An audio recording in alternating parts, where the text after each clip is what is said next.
Welcome to Boschendal Wine Estate, a place I have spent many happy hours riding horses without a great deal of elegance, exploring the farm, staying over in the accommodation, eating some of the splendid food and trying some of their award-winning wine, which includes a rather nice, very elegant, full of delight red blend called the Nicholas, and that's appropriate because this is Boschendal the Nicholas Red Blazer series as we meet entrepreneurs from all over South Africa.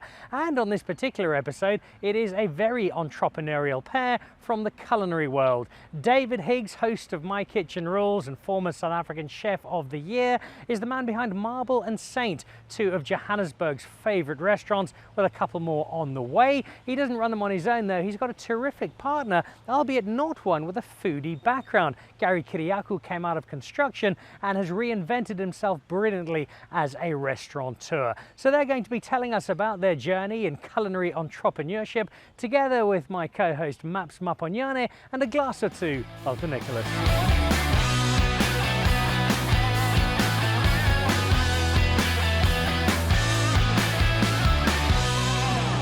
Hello, welcome to Boschendal the Nicholas Red Blazer series, and welcome to another celebration of entrepreneurship. And as we said, from the splendid surrounds of Boschendal, today we talk to two people who've, I think fair to say, revolutionised eating in Johannesburg. That's not me going over the top.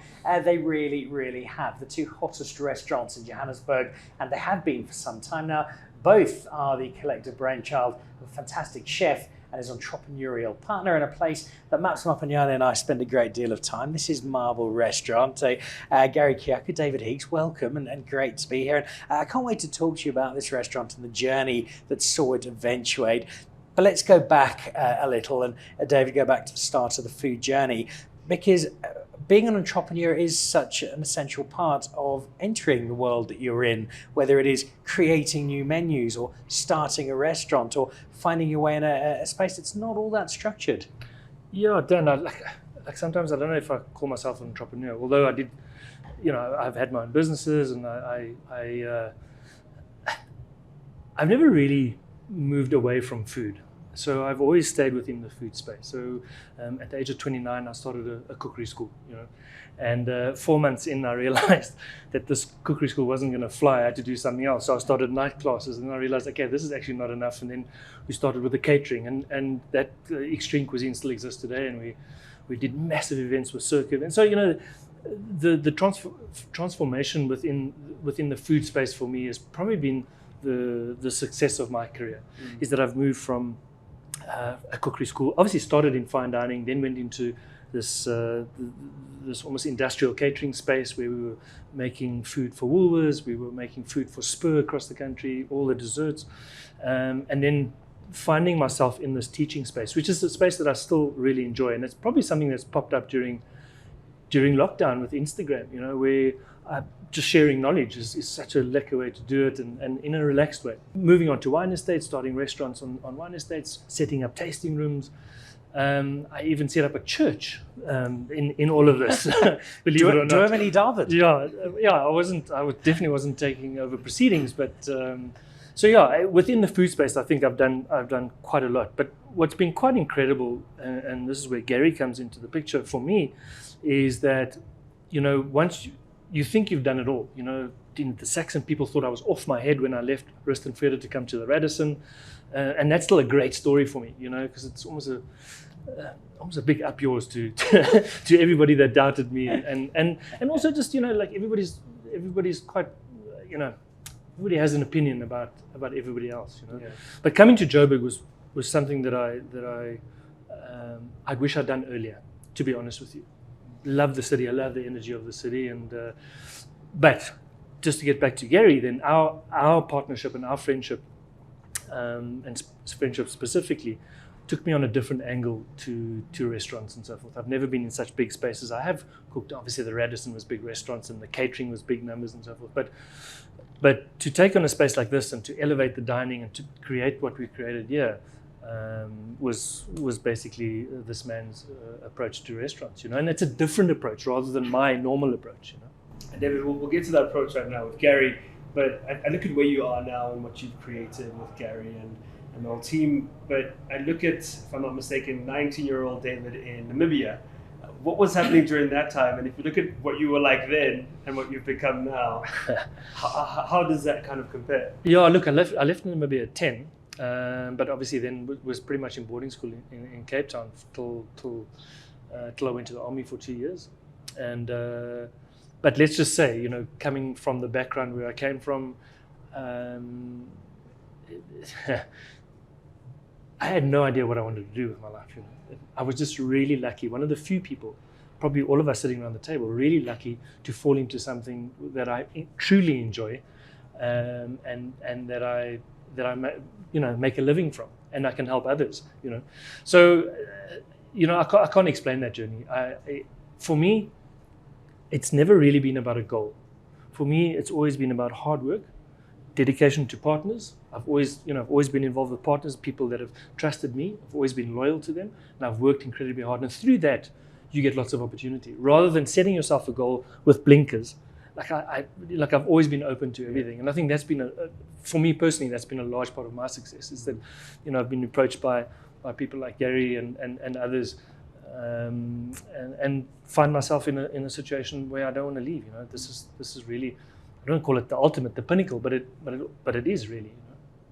You're particularly well known through television. You've got an army of fans from My Kitchen Rules. People come and make a pilgrimage almost to your restaurants. Where's David Higgs? But then there's also this other guy who most people think's the head of security. He's this chiseled figure with a square jaw, normally wearing black or similar, casting an eye over proceedings. What's the backstory, Gary? What was your life before you fell in love with David, so to speak? Well, Dan, my journey goes back from the day I left school. I mean, I was a born entrepreneur. David says, you know, we're still figuring out what we want to do, and I'm trying to figure out what I want to do. I think that's a journey of an entrepreneur. You know, you're always figuring out things, trying to create things, do things. And basically, I think I've done everything. I've journeyed into every single business imaginable. I've succeeded most of the time. And I think it's a journey of learning and fighting to be entrepreneur. You know, it's a burning desire that comes within you of just being there and, you know, fighting every day. You know, I wouldn't say it's a battle, but entrepreneur is a type of person that goes out there every day and he fights for his staff, for his people, for just creating things. You know, it's something that's there. I think I was born into a family that were entrepreneurs. My dad was an entrepreneur when he came to South Africa.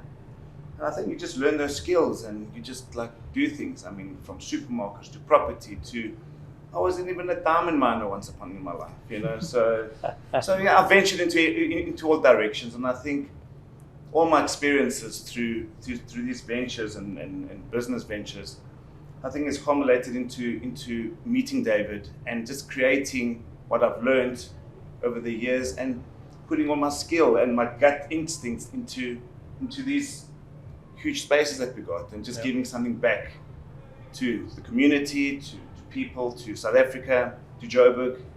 I mean, I've been in Joburg all my life, and just giving back, you know, to the city. You know, and that's basically my background. You know, just doing things. Gary, I mean, Dan's probably the hardest worker in any wine cellar around, and then you've got David Higgs, who's the hardest worker behind the kitchen. Me, probably the hardest worker eating, and you in food entrepreneurship. But why food though? Food. I mean, we all love food. I mean, I grew up in a supermarket, in a cafe, in the corner cafe. That's food. I think through my travels, just traveling overseas, we just pick up ideas and you know, I love going out. So I think food and restaurants, it's entertainment. There's entertainment value in what we do. So just traveling and seeing what the rest of the world was doing, I just came back and I thought there's a gap in the market. There's a gap in combining food, entertainment, big spaces, beautiful spaces, and just bringing everything together. And I think that's where our partnership evolved. When I went to see David and I said, David, I got this idea. I don't know what. No. But I like the way he says that. I don't know what. I think, you know, as a chef, you get approached by a lot of people to open restaurants, and you know, people essentially give you money to open something. It is very rare that someone comes to you with a concept, with a name, with the grill works, everything on the presentation. Obviously grid has been a massive part of this journey, and Gary and Grid put this thing together. And so our deal took 45 minutes, from a phone call to finish took 45 minutes. He opened his laptop, he said, "This is what we have. This is marble." There was the name, there was the logo, there was everything, there was the grill works, everything. So it's very rare that something like that comes along. So for me it was a no-brainer. This man had done his homework, he knew what he wants. I was at the point where with Saxon and with fine dining, I was telling the story just now actually, where I was in the restaurant upstairs at 500 and people were coming in and they were ordering food from Kunu, so they were sitting in the nice environment, but they're ordering steaks from downstairs. And it was a light bulb moment for me, and it was happening more and more, and people were shooting tequilas in 500 and, and I just, that it's a bit of a, it's a bit of a double-edged sword. It was very upsetting, but also once you come to the realization, okay, are you going to cater to this market? Are you going to fall in with this, or are you going to fight it? And Gary came along, and we said, well, let's go in. It made perfect sense for me. The timing was, life. We all know life is about timing. It's just about where you are in your life, and again, just keeping options open. So I was just very fortunate. The timing was great. I actually bought my house from Gary's company, Century 21, down the road here. It was 500 meters from marble. We didn't even know marble was going to exist here. It was just everything was just fate, really. Yeah. And there seems to be just a wonderful symmetry to how you guys have come together.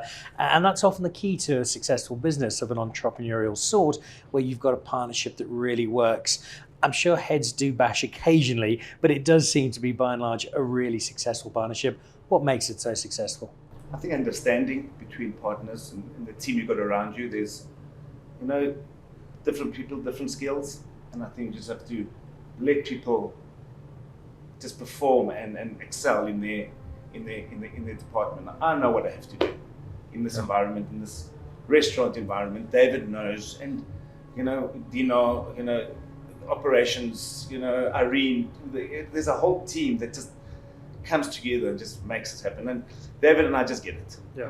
When you just get it, you get it. And yes, personalities clash, but 99% of the time we focused and we know what we want, and the synergy's there.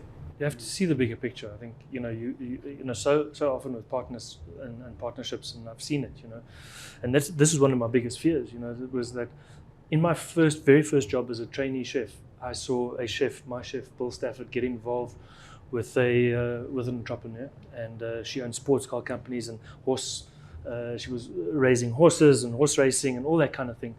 And as soon as the going got tough, just pull the plug on everything, and there you left high and dry. You got no backing. So it's a massive trust. And one of the big things for us coming through COVID, I knew that we were sorted. I knew that Gary I didn't have to worry about that. I could carry on with my shenanigans on Instagram and keep the interest there, and I had my role to play, and I knew that whatever had happened or happens in the background, that happens, so I think trust is everything, and I'm totally grateful. We've got the same vision. We're opening new restaurants, we're opening, it's just, it never ends. And sometimes I think I'm just a race down, and I get anxious. David I get very anxious. And he does get anxious because I'm just we need to, always doing things and opening things and ideas, and David's just, But I think that's also good, it's also good. I think that's the entrepreneurial spirit, that you're always looking for something out there to do. It's builds in you. You mentioned the new restaurants. I see David ducking over to the wine. I'd like to do likewise. And while we do that and taste some of the Nicholas, which is a great favourite of mine and Matt's, let's head over to the man who's responsible for the wine. Jacques Villion is in the cellar at Boschendal. Jacques, you've got 4 very happy recipients of the Nicholas. It's a splendid wine, but it's even more so in the company of the great food for which David and Gary have become so well known. Give us maybe something of a more usual variety, but also something perhaps a little different that you think might work absolutely perfectly with your red blend. What food would I be pairing with Nicholas? Something usual and something unusual. Of course, I need to say this is Bordeaux style driven, even though it's a non-conventional blend. It's got most of the Bordeaux varietals in except for Cabernet Franc for the 2017 vintage, and then a little bit of Shiraz just to spice things up a little bit. I would say, even because we are farm to table, we farm with Black Angus cattle. You know, I need to say, for something usual, I think a nice Black Angus T-bone steak would be absolutely phenomenal.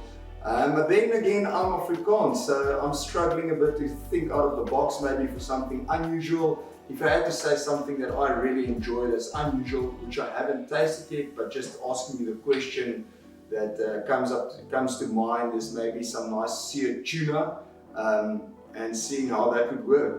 But maybe I'm offbeat there, so I would stick to the Black Angus T-bone steak with some Nicholas.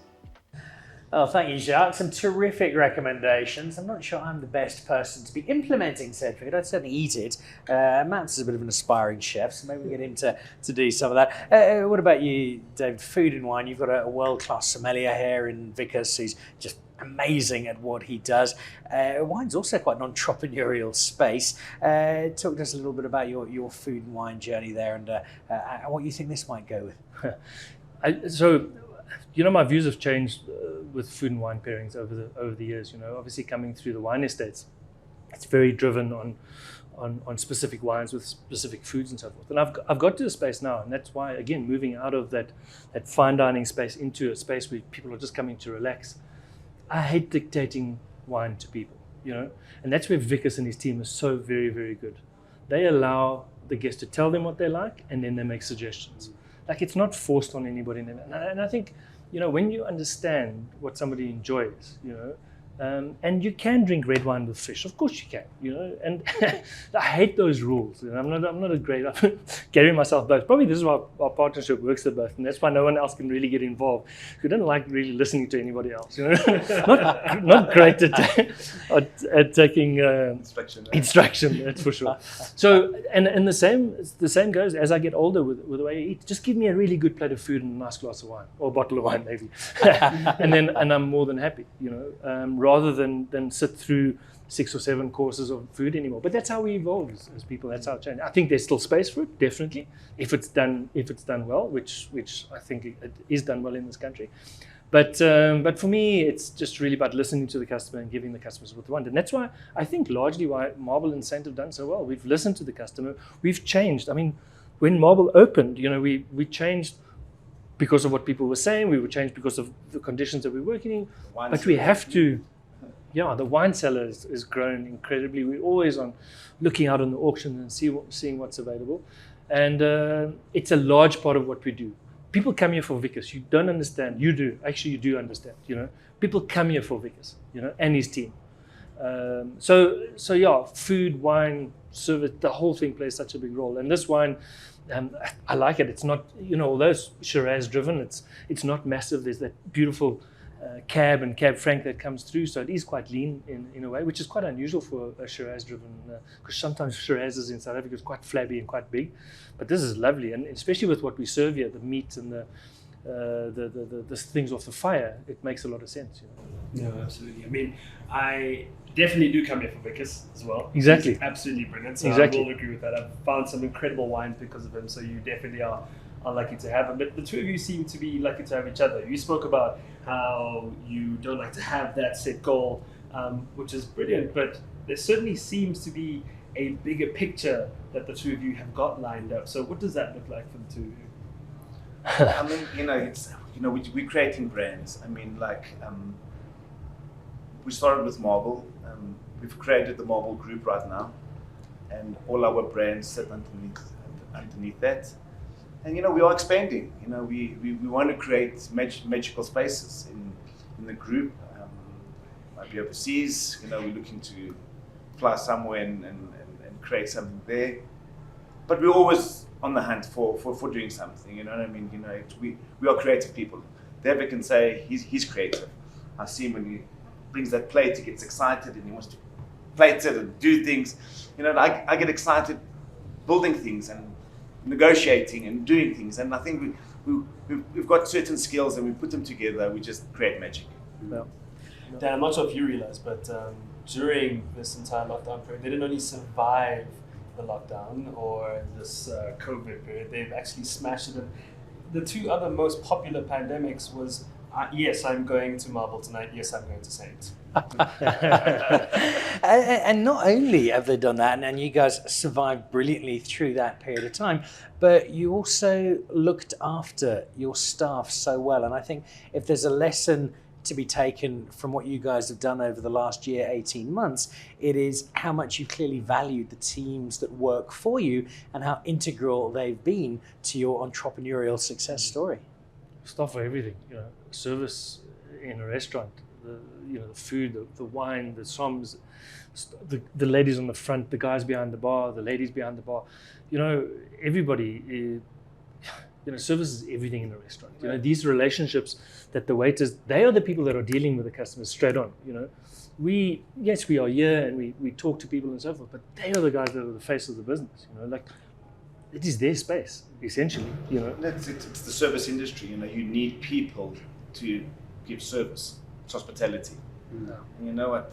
The less people there are, the less hospitable and service you give. So we do rely on the staff, and we've got a huge staff complement from the scholars, and everyone's got integral parts in this journey with us. And we've learned a lot through COVID, and I think we've come out stronger. You're just more focused and more, you don't things for granted anymore. You're like, you know what you want now. You know what I mean? I think that's what I've learned from COVID and the pandemic.